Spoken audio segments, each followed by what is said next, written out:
हाय छात्रों, नमस्कार। एनसीईआरटी कक्षा 12वीं में आपका स्वागत है।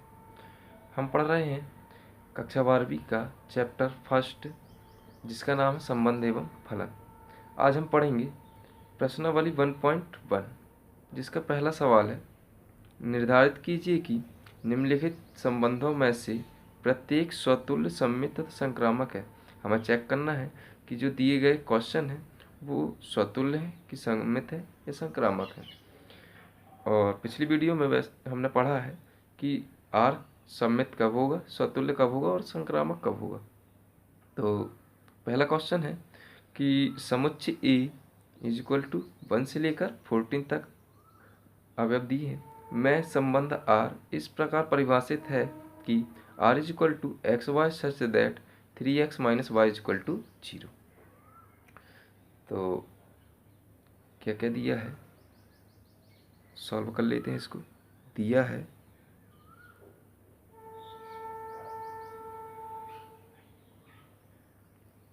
क्या दिया है, समुच्चय दिया है, समुच्चय ए क्या है 1 2 3 अप टू डैश डैश 13 14, 1 से लेकर 14 तक एलिमेंट है। और दिया है, और क्या दिया है, संबंध दिया है एक, वो क्या है, R is equal to x y such that 3x minus y is equal to 0। तो इसको बनाए यदि तो क्या आएगा, इसमें कौन कौन से होंगे, तो इसे एक रफ वर्क कर लेते हैं कि क्या दिया है संबंध, R is equal to x y such that 3x minus y is equal to 0। अर्थात संबंध का दिया 3x minus y is equal to 0। तो y का पक्षांतर कर दें तो क्या आ जाएगा, 3x, y का पक्षांतर हुआ तो माइनस का हो गया प्लस, संबंध क्या बना 3x is equal to Y. अब हमारे पास एक समुच्चय दिया है क्या a, इसमें एलिमेंट क्या है 1 2 3 अप टू डैश डैश 13 और 14। और ए से ही ए में एक संबंध है, इसलिए ए समुच्चय लेना पड़ेगा। तो इसके अवयव क्या होंगे 1 2 3 अप टू डैश डैश 13 14। ए से ए में एक संबंध परिभाषित है आर, ए से ए में एक संबंध परिभाषित है आर। तो ये पहला जो समुच्चय होगा उसमें कौन से अवयव बिलोंग करेंगे, एक्स वाली, और दूसरा जो समुच्चय होगा उसमें कौन से अवयव बिलोंग करेंगे, वाई की। अर्थात एक्स के मान क्या आएंगे 1 2 3 अप टू डैश डैश का 13 14 तक। ऐसे ही वाई के अवयव क्या होंगे 1 2 3 अप टू डैश डैश कहाँ तक 13 14 तक, 13 और 14। तो x के क्रम से हमें मान रखना होगा, x के हम यहाँ मान रखेंगे जो दिए गए संबंध है वह, और y का मान निकालेंगे। तो x का पहला मान रखेंगे 1, तो x का 1 मान रखेंगे तो 3 1 is equal to Y, 3 Ekam 3 Y. तो x का मान 1 रखने पर y का मान क्या मिला 3, अर्थात 1 का संबंध किससे हो गया 3 से हो गया, 1 का संबंध हो गया 3 से। अब हम रखेंगे x का मान 2, x इज इक्वल टू 2 रखेंगे यहाँ इस समीकरण में, तो क्या आएगा 3 दूनी 6, x का मान रखे 2 तो कितना आएगा y का मान 2 3 6। तो क्या हो जाएगा 2 का संबंध हो जाएगा 6 से, 2 का संबंध होगा 6 से। ऐसे ही हम अगला मान रखेंगे x का 3, तो 3 का गुणा 3 से होगा, 3 3 का 9, x का मान 3 रखने पर y का मान कितना मिलेगा 3 3 का 9। तो 3 का संबंध किससे होगा 9 से होगा। और ऐसे ही अगला मान रखें x का, तो x का मान अगला होगा 4, 4 रखेंगे 4 3 12, तो x का मान 4 रखने पर y का मान कितना मिलेगा 12, y का मान कितना मिलेगा 12। और यदि अगला मान रखें x का मान यदि 5 रखें तब क्या होगा कि y का मान कितना मिलेगा। x का मान यदि 5 रखें तो 5 थी 15, y का मान कितना मिलेगा 15। लेकिन ये वाला जो युग्म है ये संबंध ये नहीं बनेगा। क्यों? क्योंकि y का मान कितना आ रहा है 15, और हम देख सकते हैं कि y के अधिकतम मान कितने हो सकते हैं 1 से लेकर 14 तक, तो ये 15 है, इसलिए x के मान कहाँ तक रखना पड़ेगा 4 तक। तो संबंध R में कौन कौन से अवयव आएंगे, तो संबंध R में आएगा 1 3, 1 का संबंध हो गया 3 से, और ये 2 6, 2 का संबंध 6 से, और 3 9, 3 का संबंध 9 से, और 4 12, 4 का संबंध 12 से। तो संबंध R यदि देखें तो क्या बनेगा, R इज इक्वल टू 1 3 2 6 3 9 4 12। आइए इसे लिख लेते हैं। तो क्या बनेगा, R इज इक्वल टू, इसमें अवयव आएंगे 1 3 2 6 3 9 और 4 12। R में कौन कौन से अवयव होंगे, 1 3 2 6 3 9 4 12। आइए अब इसे चेक करते हैं कि यह स्वतुल्य है या नहीं। तो स्वतुल्य संबंध चेक करेंगे पहले। स्वतुल्य संबंध,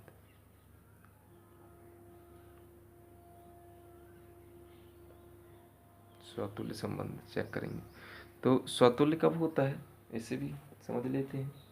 तो स्वतुल्य कब कहलाता है, स्वतुल्य के लिए कंडीशन होती है कि मान लो ए में कोई अवयव है क्या 1 2, और ए से ए में ही एक संबंध परिभाषित है R, ए से ए में, तो ए का अवयव क्या होंगे 1 2। तो स्वतुल्य कब होगा, जब एक का संबंध एक से मिले और 2 का संबंध 2 से, मतलब कि जो x होगा वही क्या होगा y होगा, जो मान x का होगा वही मान क्या होगा y का।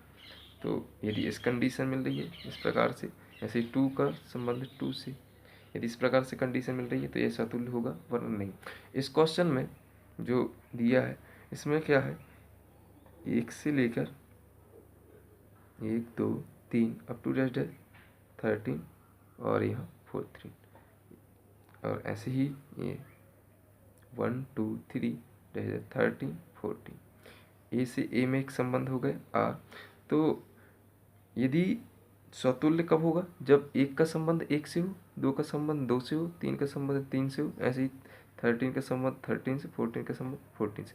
अर्थात R में कौन कौन से, तो 1 1 2 2 3 3 13, ऐसे ही डैश डैश 13 13, और क्या 14 14। यदि ये अभी अब आ रहे हैं तो R क्या होगा, स्वतुल्य होगा, अन्यथा नहीं। तो चेक करते हैं क्या ये अवयव R में है। तो देखते हैं 1 1 नहीं है, 2 2 नहीं है, कोई अवयव ऐसा नहीं है जो x भी वही हो और y भी वही हो, तो R क्या होगा, स्वतुल्य नहीं होगा। तो इसको इस तरीके से लिखेंगे, चूंकि 1 1 2 2 3 3 अप टू डैश डैश 13 13 14 14 ये बिलोंग नहीं कर रहे हैं किसमें, संबंध R में। यदि बिलोंग करते तो क्या होता, संबंध जो हो जाता वो क्या कहला जाता, स्वतुल्य। परंतु ये जो है, ये जो अवयवी है वो R में नहीं है, तो क्या हो जाएगा, इसलिए R स्वतुल्य संबंध नहीं होगा, R स्वतुल्य संबंध नहीं होगा। अब अगला संबंध चेक करते हैं, क्या, सममित संबंध। सममित संबंध, इसे चेक करें। तो सममित संबंध की कंडीशन क्या होती है कि जैसे कि यदि एक समुच्चय क्या ए, इसमें ए से ए में संबंध है आर, इसमें एक की अवयव क्या है 1 2 1, तो क्या होगा कि यदि एक का संबंध 2 से हो और 2 का संबंध 1 से हो, मतलब कि इस तरीके से अवयव आना चाहिए आर के समुच्चय में कि 1 2 और 2 1, अर्थात ए बी और बी ए, क्या आना चाहिए ए बी बी ए। तो इसे चेक करते हैं। तो यहाँ देखिए 1 3 है लेकिन 3 1 है क्या, नहीं है। 2 6 है, 6 2 है क्या, नहीं है। चूँकि 1 3 तो है समुच्चय आर में, लेकिन परंतु क्या 3 1 है इस समुच्चय में, तो 3 1 नहीं है किसमें, आर में। यदि बिलोंग करता, यदि होता तो क्या होता, सम्मित होता, और यहाँ बिलोंग नहीं कर रहा है, मतलब 3, 1 संबंध आर में नहीं है, तो यह कहलाएगा। इसीलिए यह आर जो होगा सम्मित नहीं होगा, और सम्मित संबंध नहीं है।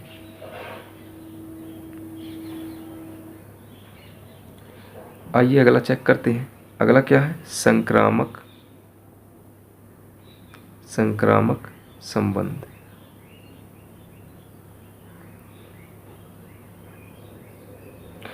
तो संक्रामक संबंध के लिए क्या होता है कि मान लीजिए ए में एक समुच्चय, क्या इसमें अवयव है ए बी सी, तो ए का संबंध बी से हो और बी का संबंध सी से हो, तब क्या आना चाहिए, ए का संबंध सी से, अर्थात आर में क्या होना चाहिए अवयव कि ए बी बी सी सी ए सी, क्या आना चाहिए ए बी सी ए सी, ए का संबंध बी से, बी का संबंध सी से, ए का संबंध सी से, ये 3 अवयव हैं।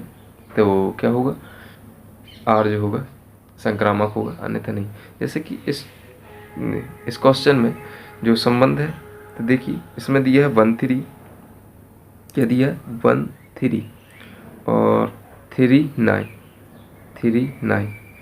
अब क्या होना चाहिए कि ए कहलाया गया 1, बी कहला गया 3, बी कहला गया 3 और सी कहला गया 9।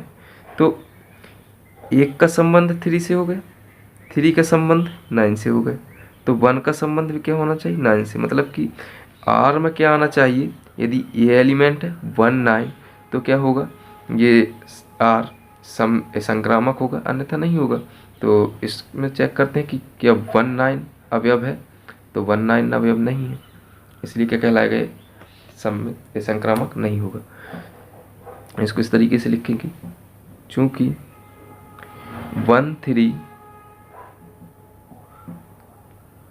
तो समुच्चय आर में है, और क्या है, और 3 9 भी आर के समुच्चय में है, परंतु